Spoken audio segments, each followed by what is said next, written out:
بسم الله الرحمن الرحيم ولا يبدين زينتهن إلا ما ظهر منها وليضربن بخمرهن على جيوبهن إلى آخر الآية۔ سورہ نور کی آیت نمبر 31 ہے۔ پہلا مضمون اس کے اندر ہم نے ذکر کر دیا تھا، آگے دوسرا مضمون ولا يبدين زينتهن إلا لبعولتهن ولا يبدين زينتهن إلا ما ظهر منها، اور عورتیں ان کے لیے ایک الگ ہو، اور وہ یہ ہے کہ ولا يبدين زينتهن، کہ وہ اپنی زینت کی چیزوں کو نہ کھولیں، الا ما ظهر منها، سوائے اس چیز کے جس کو اللہ نے ظاہر کیا ہے،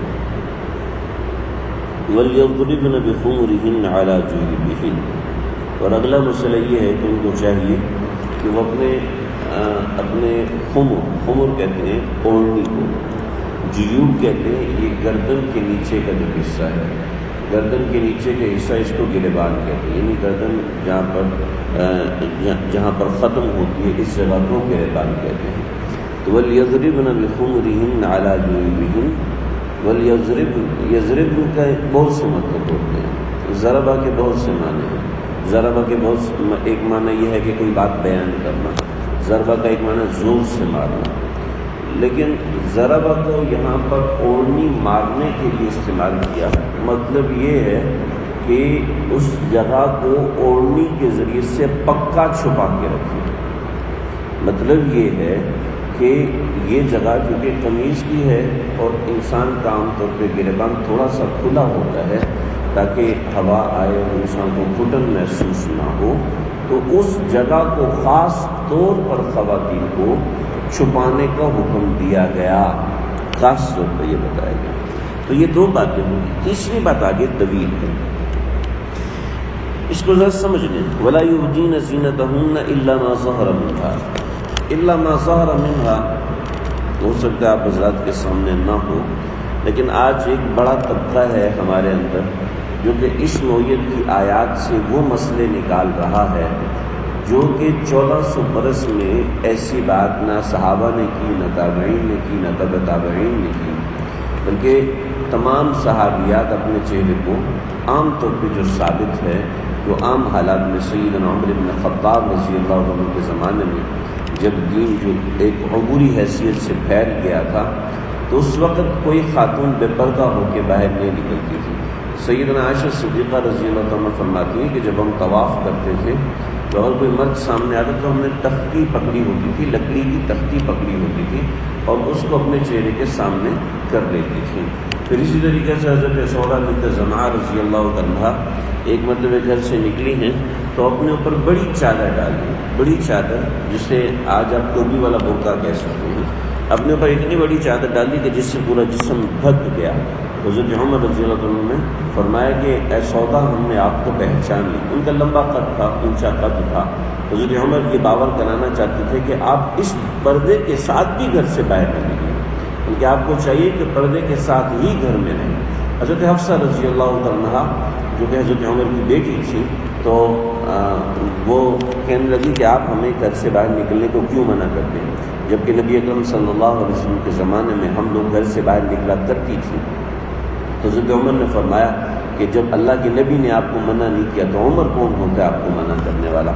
چنانچہ حضرت حفصہ باہر نکلی تو فجر کے وقت حضرت عمر نے کوئی آواز لگائی، آواز بدل کے، تاکہ ان کو پتہ چل جائے کہ عورت کے ساتھ کوئی انہونی ہو سکتی ہے اندھیرے میں۔ آج کا اللہ کے نبی کا زمانہ تو وہ زمانہ تھا، لیکن اللہ کے نبی کے زمانے کے بعد زمانہ فتنے کا ہے، تو عورت کے ساتھ ایسی انہونی ہو سکتی ہے، لہٰذا آواز لگائی۔ حضرت حفصہ واپس چلی گئی۔ جب فجر کی نماز پڑھ کے حضرت عمر حضرت حفصہ کے پاس آئے کہ یہ کیوں مسجد میں نہیں آئی، تو فرمانے لگی کہ آج خواتین کا گھر سے نکلنا فتنے سے خالی نہیں ہے۔ چنانچہ حضرت عائشہ صدیقہ رضی اللہ عنہا فرماتی ہیں کہ اگر آج نبی اکرم صلی اللہ علیہ وسلم زندہ ہوتے تو وہ خواتین کو کہتے کہ وہ اپنے گھروں میں نماز پڑھیں، بلکہ مسجدوں میں نماز نہ پڑھیں، اپنے گھروں میں نماز پڑھیں۔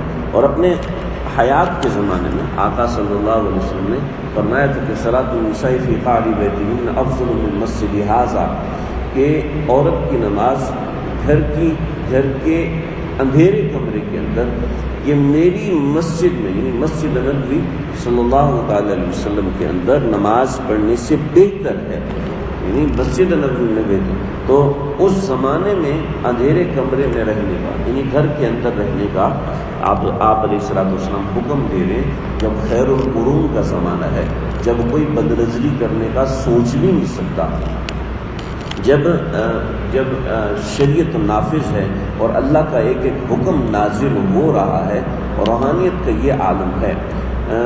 اصل میں ہم لوگوں نے اس چیز کا مزہ نہیں چکھا. ہمارے کچھ علماء کرام، حضرت مفتی اعظم پاکستان حضرت مفتی رفیع صاحب احمد برکاتہ نے تیرے پورے اصلاحات بند ایک کتاب ہے، حضرت افغانستان تشریف لے کے تھے، وہ واقعہ لے گئے. ایسی بے شمار ایسے حضرات ہیں جو افغانستان میں اس وقت کے جب وہاں پر شریعت نافذ تھی، تو ان کا کہنا ہے کہ اللہ کی قسم یہ ہم نے گیٹ پار کر کے پاکستان آئے اور ہمارے دلوں میں اتنا بڑا فرق تھا کہ ہم بتا نہیں سکتے. جو ہم نے نمازیں اس زمین میں پڑھی جہاں پر شریعت نافذ تھی، اور وہ نمازیں جو ہم نے ادھر آ کے پڑھی ہیں، ہماری اس نماز اور یہاں کی نماز میں زمین آسمان کا فرق ہے کہ وہاں ہم دل میں ایک عجیب سی نورانیت محسوس کرتے تھے. اب دیکھیں بہت سے ایسے لوگ ہوتے ہیں جو کسی خاص وقت میں، جیسے رمضان کا مہینہ ہے، یا اس وقت میں ان کا گناہ کرنے کا دل ہی نہیں کرتا، بلکہ ان کا زیادہ دل کرتا ہے کہ وہ مسجد میں ٹکیں، مسجد کے اندر اپنے آپ کو جمائیں، مسجد کے اندر اپنے آپ کو روکیں، جتنا وہ عبادت میں لگ سکتے ہیں لگیں. تو ایسے ہی یعنی خیر القرون کا جو زمانہ تھا، اس میں روحانی حالت ایک عام انسان کی بھی آج کے بڑے بڑے نیک لوگوں سے کئی گنا بڑھ کر ہوا کرتی تھی. اس زمانے کے اندر آپ صلی اللہ علیہ وسلم خواتین کو پردہ کرنے کا حکم دے رہے ہیں. اور آج کی خواتین اگر یہ کہیں کہ ہمارا آپ لباس مختصر مت کرائیں، اپنی سوچ کو آپ بڑا کرو، تو ظاہری بات ہے یہ بالکل ایک غلط بات ہے. اور یہ وہ ساری باتیں ہیں جو دین سے ہٹ کر ہوتی ہیں. اور میں نے آج تک ہر جگہ پہ یہ بات کی ہے اور کرتا ہوں اور کرتا رہوں گا، اور آج تک کوئی اس کا جواب نہیں دے سکا. کوئی ایک شخص ایسا ہے جو کسی جرم کو، کسی گناہ کو غلط ثابت کر دے، شریعت کو ہٹا دے، شریعت کو ایک طرف کر دے، شریعت سے نہیں، شریعت کے علاوہ عقل سے کوئی کسی گناہ کو غلط ثابت کرے، کوئی کسی ڈاکہ مارنے کو، زنا کرنے کو، شراب پینے کو، چوری کرنے کو، قتل کرنے کو، شرک کرنے کو کوئی غلط ثابت کرے. ڈاکہ مارنا تو سب کہتے ہیں غلط ہے، چوری کرنا تو سب کہتے ہیں غلط ہے، سب کہتے ہیں غلط ہے، لیکن چوری کرنا غلط ثابت کرے کوئی، شریعت نہیں دکھلانی. شریعت کے علاوہ اگر راتوں رات امیر بن جاؤ، راتوں رات کروڑ پتی بن جاؤ، اس کا کیا طریقہ؟ چوری کر لو، بینک چوری کر لو، راتوں رات کھرب پتی بن جاؤ گیا. لیکن کوئی اس کو عقل سے ثابت کرے کہ غلط ہے، کوئی ثابت نہیں کر سکتا. میرا فائدہ ہے کہ میرا فائدہ تو میں فائدے کا کام کروں گا. تو جب آپ کہتے ہیں شریعت کو درمیان میں نہ لاؤ بلکہ عورت کے پردے کو غلط ثابت کر دی، یہ کیسے ہو سکتا ہے؟